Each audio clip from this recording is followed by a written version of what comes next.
Butuh bis pengganti nggak? Butuh bis pengganti.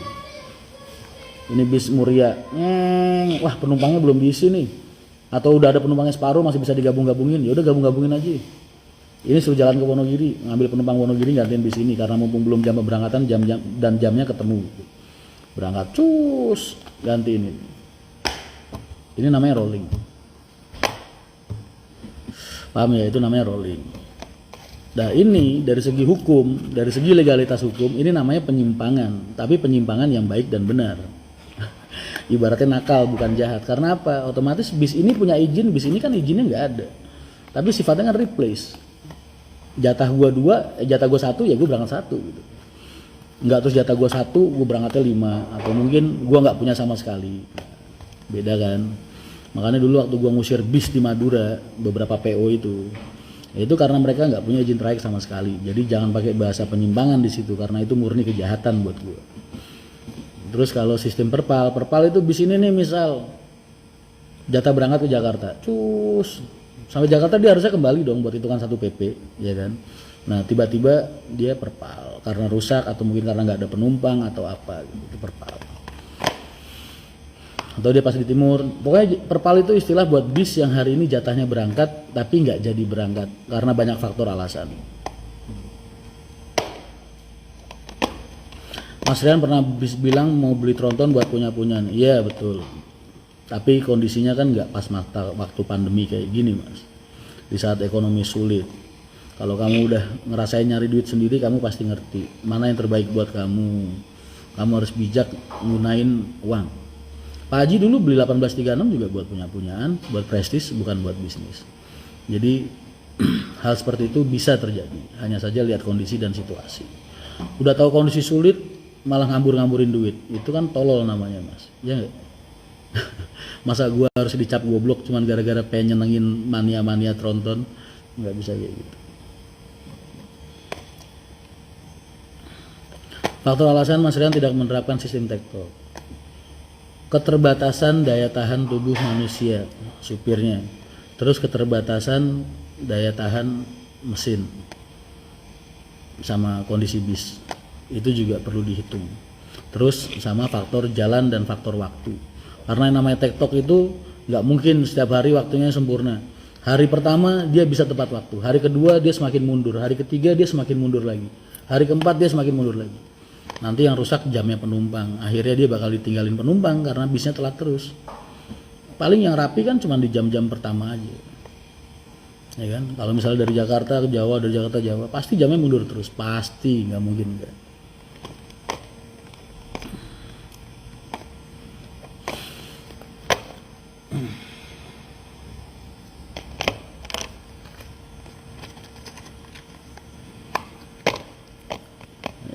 Nggak perlu, betul memang nggak perlu. Tapi kita perlu buat prestis. Bahasanya prestis itu apa ya?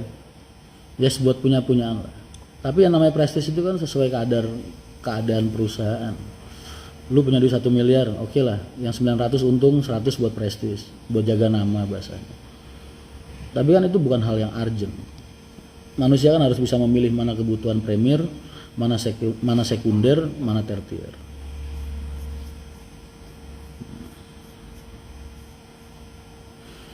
14 sama 16 Haryanto nggak ada bis tektok, nggak ada. Kalau mereka digunakan untuk putar balik, terkadang itu karena kondisi keadaan. Jadi bukan murni tugasnya dia. Bukan. Putar balik sama tektok beda. Putar balik itu contoh, lu berangkat dari Jakarta. Putar balik udah pasti tektok, tapi tektok belum tentu putar balik. Putar balik itu contohnya bis berangkat dari Jawa, dari Kudus nih, malam sampai Jakarta dia pagi tuh. Pagi dia dari Jakarta berangkat karena emang jamnya dari Jakarta pagi, itu kan namanya putar balik, ya kan? Tapi dia sampai timur istirahat. Ketika dia sampai timur dibalikin lagi ke Jakarta dengan tanpa ada waktu istirahat, lah ini jadi namanya jadi tektok. Prestis adalah kebanggaan atau gengsi, betul.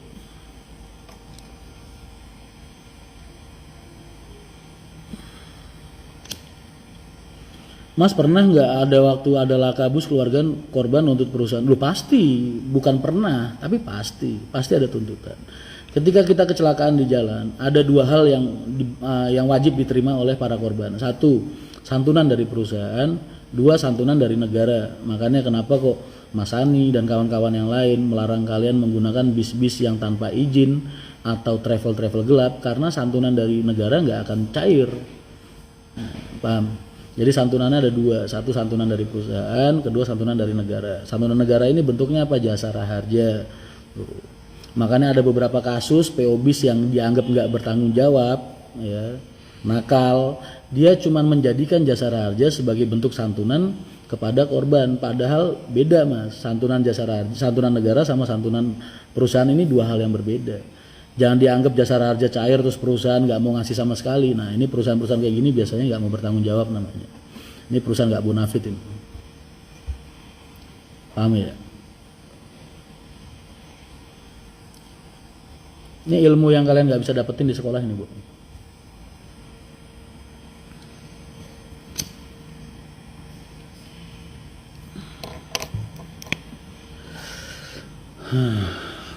Apalagi nanya apa lagi? Mas kan bisa punya pemikiran seperti ini karena keadaan, ya Mas 19 tahun itu kan nggak sebentar Mas. Emang lu pikir gue anak kemarin sore ngurusin bis? Kalian ngeliat gue kayak anak kemarin sore ngurusin bis kan karena gue baru nongol 2 tahun 3 tahun aja di media sosial. Di lapangan kan gue udah 19 tahun.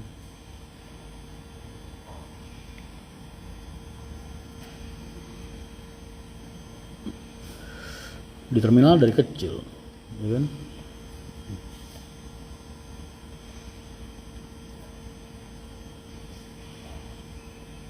Berarti perusahaan pasti punya dana atau enggak, pertanyaannya bukan itu. Harus ngasih dana, harus ngasih santunan. Bentuknya apa ya tergantung. Karena nih ada lagi perusahaan yang modelnya kayak gini. Hukum ketika ada kecelakaan di jalan itu bisa terselesaikan dengan baik, entah sebelum meja pengadilan maupun di dalam meja pengadilan kalau ada surat pernyataan damai dari pihak keluarga korban. Inilah kenapa santunan dari perusahaan berperan, karena apa? Biasanya pihak keluarga korban tuh pasti nuntut. Saya minta ganti rugi segini.